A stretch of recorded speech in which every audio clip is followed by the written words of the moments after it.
तो कैसे हैं बच्चों। मैं गौतम कुमार गुप्ता स्वागत करता हूँ आपका फिर से एक नए वीडियो में। और इस बार हम बात करने वाले हैं प्रकाश के परावर्तन के बारे में। ठीक है, जैसा कि मैंने पहले ही लेक्चर में बोला था कि हम किसी वस्तु को तभी देख पाते हैं जब प्रकाश का परावर्तन होता है। यानी जब प्रकाश किसी वस्तु पर पड़ती है, यानी कि मैं ये डस्टर को अगर देखना चाहूँ, ठीक है, तो इस वस्तु पर अगर प्रकाश पड़ती है तो वो इस पर टकराने के बाद परावर्तित होती है। ठीक है, परावर्तित होने के बाद वो मेरी आंखों में जाती है और रेटिना पे इसका चित्र बनता है और इस वस्तु को हम क्या कर पाते हैं, देख पाते हैं। अब कई बच्चों का सवाल होगा कि सर ये काले रंग की है, तो काले रंग की जो दिखती है, हमें पता है कि जो प्रकाश होता है उसमें वो लगभग 7 रंगों से मिलकर के बना होता है। ठीक है, उसमें कुल 7 कलर होते हैं। अब ये काला रंग क्या करता है, सभी रंगों को अवशोषित कर लेता है।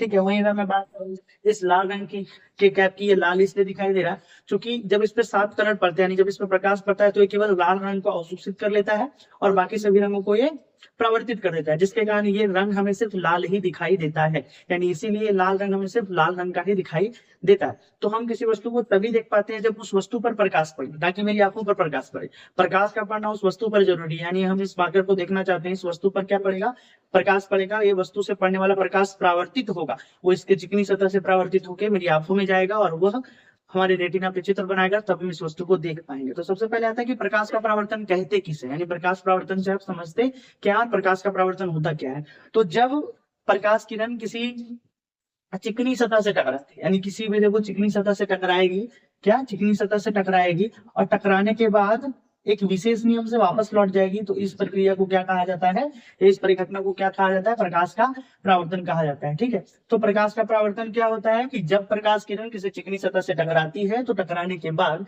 एक विशेष नियम से वापस लौट जाती है, यह परिघटना प्रकाश का परावर्तन कहलाती है, यानी रिफ्लेक्शन ऑफ लाइट कहलाती है। अब बात आता है कि क्या सर जो प्रकाश का परावर्तन होता है वो हमेशा चिकनी सतह पे होता है कि ऊबड़ खाबड़ वाली सतह पर भी होता है। तो हाँ, दोनों में होता है, यानी प्रकाश परावर्तन के दो प्रकार हो जाते हैं। एक हो जाता है नियमित परावर्तन और एक होता है अनियमित परावर्तन।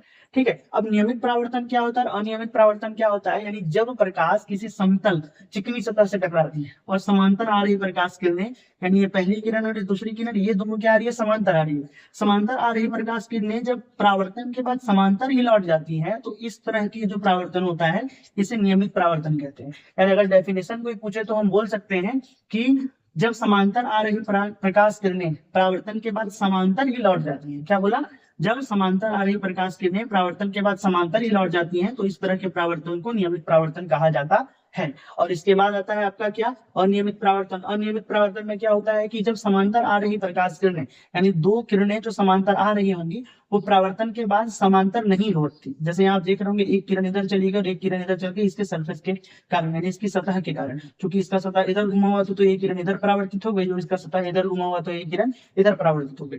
तो इसके कारण ये अनियमित परावर्तन कहलाता है। तो बोल सकते हैं कि समांतर आ रही प्रकाश किरणें जब समांतर नहीं लौटती तो उसे अनियमित परावर्तन कहते हैं। इसके बाद हम पढ़ते हैं कि प्रकाश परावर्तन के कितने नियम होते हैं। तो अगले वीडियो में हम देखेंगे कि प्रकाश परावर्तन के कितने नियम होते हैं। ये प्रश्न भी कभी बार एग्जाम्स में पूछे जाते हैं, कोई डेफिनेशन पूछे तो हम बोल पाएंगे। ठीक है, और इसके बाद हम देखेंगे प्रकाश परावर्तन के कितने नियम हैं।